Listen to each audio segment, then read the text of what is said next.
ପାକିସ୍ତାନରେ ଫୁଟିଲା ଲଙ୍କା ବମ୍, ରାଗରେ ଲାଲ ହେଲା ଟମାଟୋ। ପାକିସ୍ତାନରେ ଲଙ୍କା ଓ ଟମାଟୋର ଦରଦାମ ବୃଦ୍ଧିକୁ ନେଇ ମୁଁ ଆପଣମାନଙ୍କ ପାଖକୁ ନେଇ ଆସିଛି ଏକ ଏଭଳି ରୋଚକ ଖବର ଯାହା ଶୁଣିଲେ ଆପଣମାନେ ଚକିତ ହୋଇଯିବେ। ଚାଲନ୍ତୁ ଜାଣିବା ଲଙ୍କା ଓ ଟମାଟୋକୁ ନେଇ ପାକିସ୍ତାନରେ ଏବେ କିଭଳି ସ୍ଥିତି ଉପୁଜିଛି।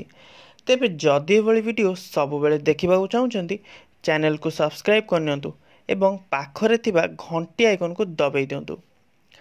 ଏବେ ପାକିସ୍ତାନରେ ଲଙ୍କା ଓ ଟମାଟୋର ଦର ବୃଦ୍ଧିକୁ ନେଇ ଚିନ୍ତାର ବିଷୟ ପାଲଟିଛି।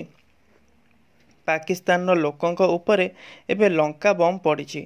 ଲଙ୍କାର ଦାମ 400 ଟଙ୍କା ପ୍ରତି କିଲୋ ଛୁଇଁଛି।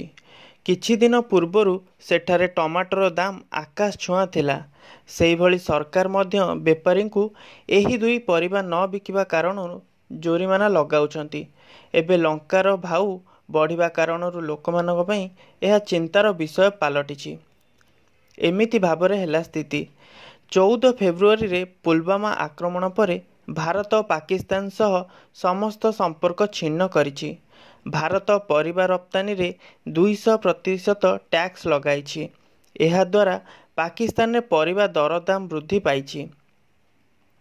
24 ଟଙ୍କା ଟମାଟୋ ଏବେ 200 ଟଙ୍କା ହୋଇଯାଇଛି। ଭାରତର କୃଷକମାନେ ପାକିସ୍ତାନକୁ ପରିବା ରପ୍ତାନି କରିବା ବନ୍ଦ କରିଦେଇଛନ୍ତି। ସେଠାରେ କିଲୋ ପ୍ରତି 24 ଟଙ୍କା ଥିବା ଟମାଟୋର ଦାମ ଏବେ 200 ଟଙ୍କା ଛୁଇଁଛି।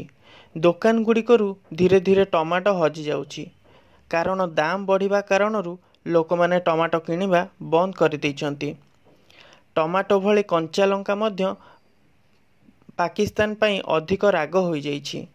2018ରେ ଲଙ୍କା ଦାମ 100 ଟଙ୍କାରୁ କମ୍ ଥିଲା, କିନ୍ତୁ ଚଳିତ ମାସ 400 ଟଙ୍କା ପ୍ରତି କିଲୋ ଛୁଇଁଛି। ପରିବା ଦୋକାନରୁ ସମ୍ପୂର୍ଣ୍ଣ ଭାବରେ ଲଙ୍କା ଗାୟବ ହୋଇଯାଉଛି। ସେହିପରି ପାକିସ୍ତାନର ପ୍ରଧାନମନ୍ତ୍ରୀ ପରିବା ବ୍ୟାପାରୀ ଏହି ଦୁଇଟି ପରିବା ବିକ୍ରି କଲେ ଜରିମାନା ଆଦାୟ କରୁଛନ୍ତି।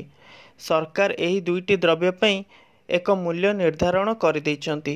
ପାକିସ୍ତାନକୁ ଟମାଟୋ ଏବଂ କଞ୍ଚାଲଙ୍କା ଭାରତ ବ୍ୟତୀତ ସିନ୍ଧ ଏବଂ ବେଲୁଚିସ୍ତାନ କରେ, କିନ୍ତୁ ଏହି ଦୁଇ ସ୍ଥାନରେ ବର୍ଷା ହେଉଥିବା କାରଣରୁ ଫସଲ ନଷ୍ଟ ହୋଇଯାଉଛି।